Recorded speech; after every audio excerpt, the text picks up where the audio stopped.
Treatment की अगर हम बात करते हैं तो ट्रीटमेंट में सबसे पहला जो काम करना है हमें वो है कि बहुत ज़्यादा पानी पीना है। पानी पीने से शरीर का हाइड्रेशन सही रहेगा और हमारा यहाँ का लुब्रिकेशन भी सही रहेगा और जो ड्राइनेस है वो कम होगा। दूसरा है कि high protein diet. High protein diet लेने से जो है शरीर की इम्यूनिटी अच्छी होगी और शरीर जो है जल्दी रिकवर करे। तीसरा है कि हमें जो गार्गल करना है नमक पानी से। नमक पानी का फ़ायदा ये है कि अगर कुछ बलगम जो है कुछ फंसे हुए हैं गले के पास तो इनको ये पतला करके जो है तोड़ के ये बाहर भी निकाल सकता है। ये सॉल्ट में ये प्रॉपर्टी है। और कुछ वायरस इन्फेक्टेड जो सेल्स है तो वायरस को भी ये एक्सट्रैक्ट कर सकता है थ्रू ऑस्मोटिकली एक्टिव जो है इफेक्ट के थ्रू, और फिर उसको हम फेंक सकते हैं बाहर। और है कि लॉजेंस आप लें। लॉजेंस से है कि लॉजेंस में चॉकलेट जो होता है छोटे जो आते हैं जिसमें हनी और लेमन जिंजर ये सब मिला हुआ रहता है, उससे जो है आपका लुब्रिकेट रहेगा हमेशा, तो ड्राइनेस कम होगा। और अगर हम बात करते हैं साथ में तो कॉफ़ी की अगर बात करें तो कॉफ़ी नहीं लेना है, क्योंकि कॉफ़ी जो है डायरेटिक्स तरह बिहेव करता है। डायरेटिक्स मीन्स की कॉफ़ी लेने से जो है आपका यूरिन थोड़ा आउटपुट बढ़ जाता है और बॉडी का पानी जो है कम जाता है। तो बेटर है कि कॉफ़ी नहीं लें, चाय लें। चाय में भी लेमन और हनी वाली जो है ये चाय लें, लॉजेंस लें, ज़्यादा से ज़्यादा पानी पिएं, हाई प्रोटीन डाइट लें, एडिक्वेट रेस्ट लें और गार्गल करें नमक पानी से। अब हम ये बताएंगे आपको कि अगर वायरल सोर थ्रोट है तो इस कंडीशंस में क्या करने हैं। तो वायरल सोर थ्रोट में तो और भी बहुत सारे सिम्टम्स मिलेंगे, जैसा कि हम पहले बात कर चुके हैं, जैसे कि फीवर मिलेगा, रनिंग नोज मिलेगा, नाकों से पानी आ रहा है, आँख भी आपका लाल हो जाएगा काफ़ी, ब्लॉक नोज भी हो सकता है, मतलब नेजल कॉन्जेशन भी हो सकता है, कफ भी हो सकता है, साइनस में ये सब में जो है आपको हल्का दर्द भी हो सकता है काफ़ी ज़्यादा, या कॉन्जेशन हो सकता है। तो इन सब कंडीशंस में जो है कैसे कैसे ट्रीटमेंट क्या है, तो सिंपल सी बात है, अगर आपको फीवर है, फीवर के लिए आप पैरासीटामोल्स ले सकते हैं। जब बुखार आए तो आप ले सकते हैं। मैक्सिमम जो है सारे दिन में 4 बार ही लें, उससे ज़्यादा न लें। दूसरा है कि अगर रनिंग नोज है तो एंटीहिस्टामिनिक्स आप ले सकते हैं, जो कि सेट्रिजिन और लीवोसेट्रिजिन जो ग्रुप की जो दवा है ये सब आप ले सकते हैं, जो कि एंटीहिस्टामिनिक्स है। थर्ड है कि अगर हम देखते हैं कि अगर हमारा नेजल जो ब्लॉकेड के चलते हो रहा है, कॉन्जेशन के चलते हो रहा है, तो हम उस कंडीशंस में जो है नेजल ड्रॉप जो ऑट्रिविन जो आता है डिकॉन्जेस्टेंट जो है ये यूज़ कर सकते हैं। ड्रॉप जो आता है ऑट्रिविन ड्रॉप।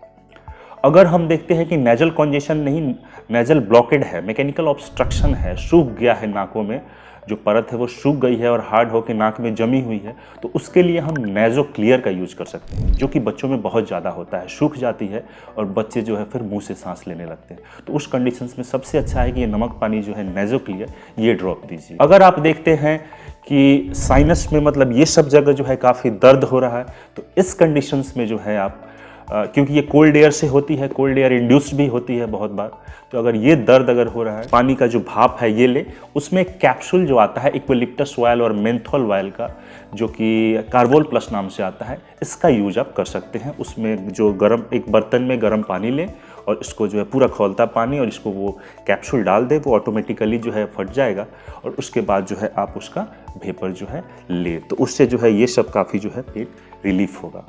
इसमें एक विक्स वेपो कैप्स भी आता है, बट कार्बोल प्लस भी आप यूज़ कीजिए, ये ज़्यादा अच्छा है। नेक्स्ट है कि अगर आपको कफ हो रहा है, खांसी अगर बहुत ज़्यादा हो रहा है, तो खांसी अगर ज़्यादा हो रहा है तो इस कंडीशंस में क्या करना है कि ड्राई कफ के लिए सिरप जो आती है वो आप यूज कर सकते हैं। कि ड्राई इरिटेटिंग कफ के लिए जो है ये कॉम्बिनेशंस में आते हैं, इसमें एंटीहिस्टामिनिक्स भी होते हैं, मतलब नेजल से मतलब नाक जो बह रहा है इसको भी कम करेंगे, नाक जो कंजेशन है इसको भी कम करेंगे, खांसी को भी कम करेंगे। एस्कोरिल डी प्लस करके है, चेरी कॉफ है, ये सब जो सिरप है अगर आप यूज करेंगे तो ओवरऑल सारा काम करेगी। लेकिन अगर कफ जो है वेट है, प्रोडक्टिव है, कुछ फंसा हुआ है और लंग्स में भी देख रहे हैं कि इन्फेक्शन है, गाढ़ा कफ निकल रहा है, सोर थ्रोट भी है, इस कंडीशंस में जो है आप वेट कफ सिरप्स का यूज करें, जिसमें सैलबुटामोल हो, ब्रोमहेक्सिन हो और गुएफेनासिन हो, तो ऐसा कफ सिरप आप यूज करें।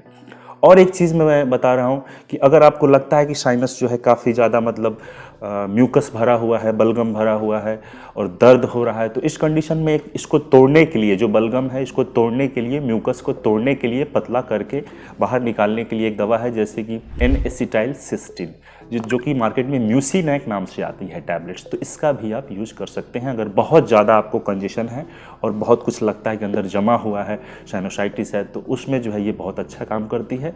जो बलगम है, जो म्यूकस है, उसको तोड़ती है, पतला करके ये बाहर निकल जाती है और वेपर आप लेते रहें। तो ये सब चीज़ें कर सकते हैं।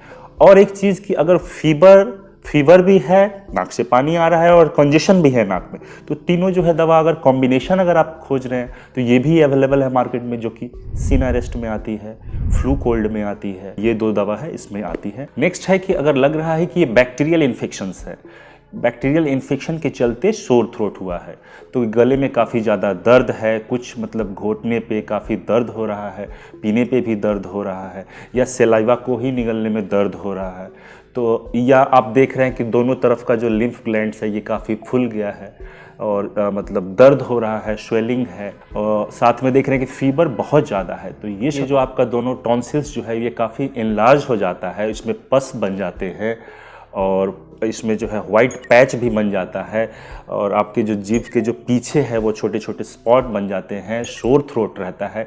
ये सब जो है अगर हो रहा है तो this things are mostly in favour of the bacterial मतलब इन्वेशन, मतलब बैक्टीरिया के चलते हुआ है, and it needs immediate treatment with the antibiotics. तो एंटीबायोटिक्स में क्या क्या हम देते हैं, तो एंटीबायोटिक्स में जो है मतलब ड्रग ऑफ चॉइस जो हम बोलते हैं वो है penicillin group of drugs. Penicillin में जो है एमोक्सिसिलिन और क्लेवुलोनिक एसिड्स का जो कॉम्बिनेशन है, जो कि मार्केट में ऑगमेंटिन नाम से या बैक्टोक्लेव या एमोक्सक्लेव या क्लेवहम इन सब नाम से पाई जाती है, 625 मिलीग्राम की फॉर नॉर्मल एडल्ट्स। ये हम दिन में 2 बार या 3 बार करके भी दे सकते हैं, कम से कम 5 दिन तक, क्योंकि 5 दिन तक ज़रूर लें। अगर हम बीच में ही अगर आप बंद कर देते हैं तो फिर से जो है शोर थ्रोट और इन्फेक्शन होने का चांसेस फिर से बना रहता है।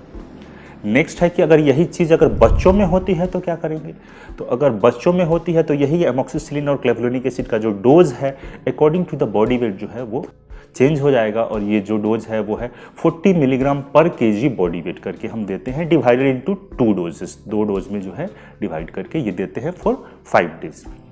अगर पेनिसिलिन ग्रुप ऑफ ड्रग से एलर्जी है या प्रॉब्लम है या डायरिया हो जाती है या पतला स्टूल काफ़ी हो रहा है, तो इस कंडीशंस में जो है हम सिफेलोस्पोरिन ग्रुप ऑफ ड्रग्स देते हैं। तो फर्स्ट जनरेशन सिफेलोस्पोरिन में जो होता है वो है कि सेफालेक्सिन है, सेफाड्रॉक्सिल है, इसको हम प्रेफर करते हैं। सेकेंड जनरेशन में जो है सेफुरॉक्सिम है, जो कि सेफ्टम नाम से आती है, बहुत कॉमन, इसको प्रेफर करते हैं। और थर्ड जनरेशन जो कि ओवरऑल बहुत ब्रॉड स्पेक्ट्रम है, और ये है कि सिफोडॉक्सिम है या सिफिक्सिम है।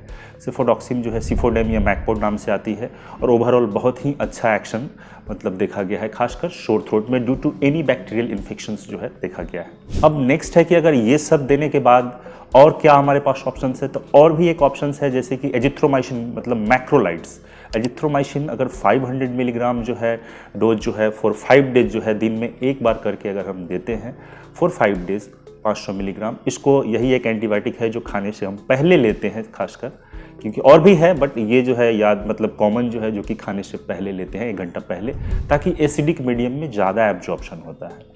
इसीलिए एजिथ्रोमाइसिन 500 करके आप 5 दिन ले सकते हैं शोर थ्रोट में, अगर बाकी सबसे अगर प्रॉब्लम है तो। बट सीरियली जो है ऐसे ही हम चलते हैं कि पहले पेनिसिलिन, फिर सिफेलोस्पोरिन, फिर एजिथ्रोमाइसिन। बहुत लोगों का अपना प्रेफरेंस है, डिपेंड्स करता है, it varies from doctors to doctors, but efficacy ये इन सब जो दवा का मैंने नाम बताया काफ़ी अच्छा है, शोर थ्रोट देखने को मिलता है। अगर हम बच्चों में अगर हम बात करते हैं कि ये सिफोडॉक्सिन की डोज कितनी होगी, तो 10 मिलीग्राम पर केजी बॉडी वेट करके बच्चों में ये डोज होती है। 2 बार करके देते हैं इसी को, सुबह शाम करके देते हैं, आफ्टर लंच या आफ्टर डिनर 2 बार करके। और अगर एजिथ्रोमाइसिन की भी बात करें तो ये भी 10 मिलीग्राम पर केजी बॉडी वेट है, बट सिंगल डोज है, ये दिन में 1 बार ही देते हैं। तो ये है एंटीबायोटिक्स का किस्सा। चलिए इस वीडियो को हम विराम देते हैं, और आशा करता हूँ ये वीडियो आपको अच्छी लगी होगी। इसे ज़्यादा से ज़्यादा लाइक करें, शेयर करें, सब्सक्राइब करें। Thank you so much.